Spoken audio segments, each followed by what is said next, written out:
Hello बच्चों, good morning. आज हम प्रायोजना विधि जो हमारी चल रही थी, प्रोजेक्ट विधि जो चल रही थी, उसका लास्ट टॉपिक करेंगे कि प्रायोजना विधि के गुण या विशेषताओं के बारे में हमने अध्ययन कर लिया था। आज का अपना टॉपिक है प्रायोजना विधि के दोष, यानी कि उसकी कमियां।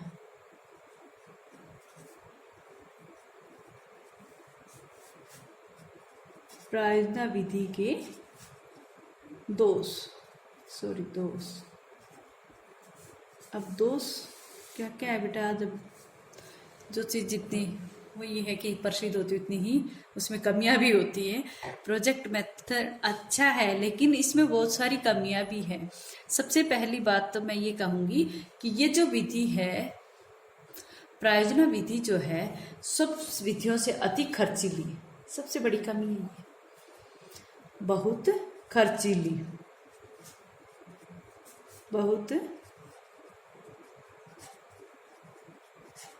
बहुत खर्चीली विधि, बहुत खर्चीली है क्योंकि इसमें जो उपकरण और जो सहायक सामग्री, टीचिंग एड्स का प्रयोग किया जाता है, वो सभी जगह उपलब्ध नहीं होते हैं और इनको खरीदना और उपलब्ध करवाने के लिए धन भी का व्यय अधिक होता है। इसलिए माना जाता है कि प्रोजेक्ट विधि अधिक खर्चीली होती है। दूसरी जो बात है, इसमें दूसरी जो कमी है वो कहेंगे कि समय अधिक लगता है।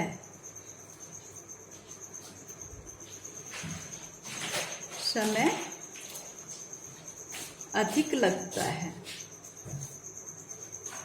समय अधिक लगता है। प्रायोजना विधि से अगर किसी भी समस्या का समाधान करने के लिए बच्चों को के ऊपर छोड़ दिया जाता है कि भाई तुम इस समस्या का समाधान करो, तो वो किसी एक टॉपिक पर ही बच्चों को, वैसे उनके ऊपर दबाव भी नहीं बना सकते कि भाई तुम जल्दी करो। क्यों ऐसा क्यों नहीं किया जाता? क्योंकि इसमें ये कहा जाता है कि इसमें फिर प्रायोजना के जो निष्कर्ष हैं वो सही नहीं निकल पाते अगर बच्चों पर दबाव बनाते हैं, तो उसमें समय अधिक लगता है। किसी भी समस्या का समाधान करने में पूरा समय लगता है। ठीक है। नेक्स्ट जो बात है वो मैं कहूँगी कि सभी विषयों के लिए उपयोगी नहीं है। सभी सब्जेक्ट्स के लिए उपयोगी नहीं है, उपयोगी नहीं है। जैसे हमने व्याख्यान विधि पढ़ा था कि ये जो विधि है, ये जो व्याख्यान विधि थी, वो सभी विषयों में उपयोग की जाती थी, क्योंकि एक ऐसा विषय उसमें थोड़ा बहुत तो व्याख्यान करना ही होता है। लेकिन प्रायोजना विधि में क्या है कि ये जो विधि है सभी विषयों पर नहीं चल सकती। विशेषकर जैसे भाषा है, साहित्य है, इसके ऊपर तो प्रायोजना विधि में क्या करोगे? कुछ नहीं करोगे। इसमें तो रटे रटाए शब्द होते हैं, परिभाषाएं होती है, सूत्र होते हैं, वो सब बातें हमने याद करने ही पड़ते हैं। ठीक है। नेक्स्ट जो बात मैं इसमें कहूँगी कि प्रायोजना विधि के में प्रयोग होने, यानी कि जो इस योजना में प्रयुक्त पुस्तकों का अभाव रहता है। प्रयुक्त पुस्तकों का अभाव। अक्सर ये देखा जाता है कि जो भी मेथड ऐसे होते हैं जिन पर, यानी कि करके सीखना या प्रयोग करने पर, जो या तो किसी लैब की आवश्यकता होती है या ऐसे प्रोजेक्ट के अंदर ऐसे एड्स की, टूल्स की आवश्यकता होती है, तो ये क्योंकि यहाँ पर क्या होता है कि प्रायोजना विधि पर आधारित जो पाठ्य पुस्तकें हैं वो बहुत ही कम है, क्योंकि ये आधुनिक शिक्षण प्रणाली में आती है और यहाँ पर ये उपकरणों की जो बातें हैं वो अभी तक पूरी तरह सभी स्कूलों में, कॉलेजों में उपलब्ध नहीं रहते हैं। इसलिए यहाँ पर पुस्तकों का अगर सहारा ले तो ये पुस्तकों में भी इनका मैटर नहीं मिल पाता है। ठीक है। यानी कहने का है कि प्रायोजना विधि से संबंधित जो पाठ्य पुस्तकें हैं वो बहुत ही कम है। नेक्स्ट जो है, दूसरी जो कमी है वो हम कहेंगे कि इसमें शिक्षक के ऊपर दायित्व तो अधिक होता है, या फिर कहें कि शिक्षक के ऊपर, एक बात, शिक्षक के ऊपर अतिरिक्त भार,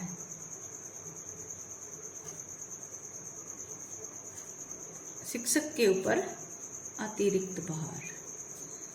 समस्या का समाधान तो बच्चे करते हैं, लेकिन सभी बच्चे एक जैसे नहीं, तो कुछ शारीरिक मानसिक रूप से विक्षिप्त बच्चे भी होते हैं, और शिक्षक का दायित्व होता है कि वो सब बच्चों को समान रूप से लेके चलता है, क्योंकि यहाँ पर विक्षिप्त बच्चों के लिए कुछ अलग सुविधाएं नहीं होती हैं। तो सभी बच्चों को साथ लेकर चलना, उनको परामर्श देना, उनका दिशा निर्देश करवाना और फिर उनका निष्कर्ष प्राप्त करना इतना आसान काम नहीं है।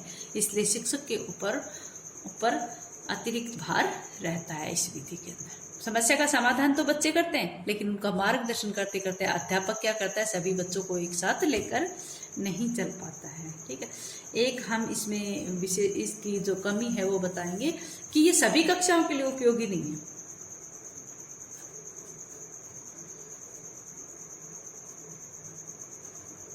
सभी कक्षाओं के लिए उपयोगी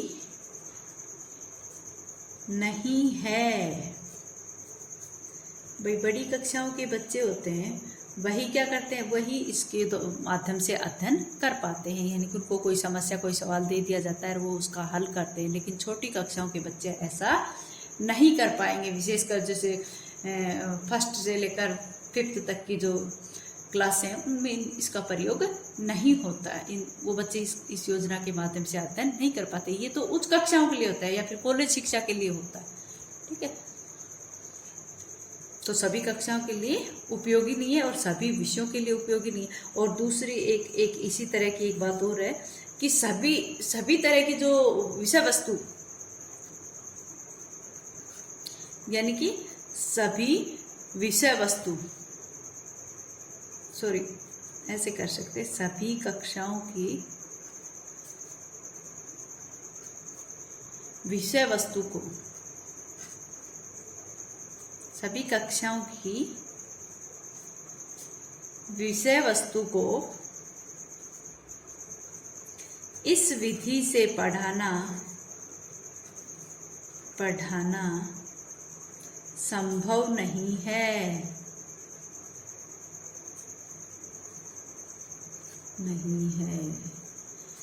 जब हम कहें कि सभी कक्षाओं के लिए उपयोगी नहीं है, तो सभी कक्षाओं में जो विषय वस्तु प्रयोग की जाती है, जो सिलेबस होता है, उसमें को भी इस विधि के माध्यम से नहीं पढ़ाया जा सकता। ठीक है, उसके लिए भी पॉसिबल नहीं है। नेक्स्ट जो है कमी है वो इसमें ये पाई जाती है, मैंने कल भी आपको बताई थी कि बेटा इसमें एक तो वो वहाँ पर तो हमने लिखा था कि बच्चे स्वयं ही अनुशासित रहे, स्वानुशासन इसमें रहता है, लेकिन अब हम कहेंगे कि अनुशासनहीनता बनी रहती है।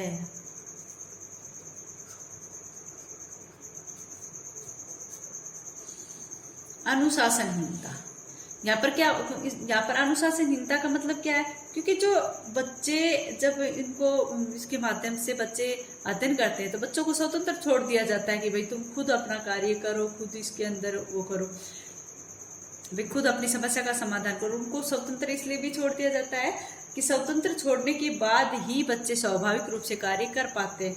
लेकिन यहाँ पर ध्यान से देखा जाए तो बच्चे जो हैं उस स्वतंत्रता का कुछ अलग ही फायदा उठाते हैं। ठीक है, भाई बच्चों को ये कह दिया जाता है कि तुम स्वतंत्र रहकर कार्य करो, लेकिन अति हर चीज की सही नहीं है। इसलिए हम यह कहेंगे कि ये स्वतंत्र छोड़ना, भाई या तो ये सोच लो कि भाई बच्चे क्या करते हैं, वो अलग अलग कार्य करते हैं तो एक दूसरे को डिस्टर्ब भी कर सकते हैं, या फिर ये कहें कि भाई बच्चे जो है ना वो बच्चों को फ्री छोड़ो, क्योंकि इससे उनके कार्यों में बाधा आती है। तो बच्चे क्या करते हैं, मनमानी करते हैं और वो प्रोजेक्ट में सफल हो ही नहीं पाते। ठीक है, नेक्स्ट जो है वो होती है कि समय सारणी के अनुसार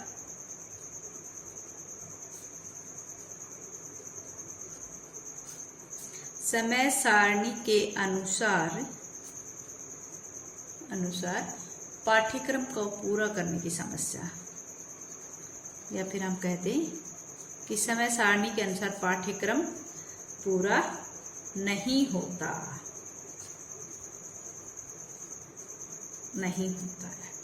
क्योंकि ये जो विधि है इसमें समय अधिक लगता है और सभी विषयों के लिए उपयोगी नहीं, सिर्फ विषय के अंदर जो टॉपिक है उनके समाधान के लिए इस विधि का प्रयोग किया जाता है। इसलिए अगर सभी विषयों को इसके माध्यम से पढ़ाएं या फिर ये कहे कि उन विषयों के अंदर का जो कोई टॉपिक हो उसको इस विधि से पढ़ाएं तो बहुत अधिक समय लगता है और पाठ्यक्रम कभी भी प्रायोजना विधि के माध्यम से कंप्लीट नहीं हो पाता है। ठीक है, चलो अच्छा बच्चों, आज इतना ही, आगे कल करें।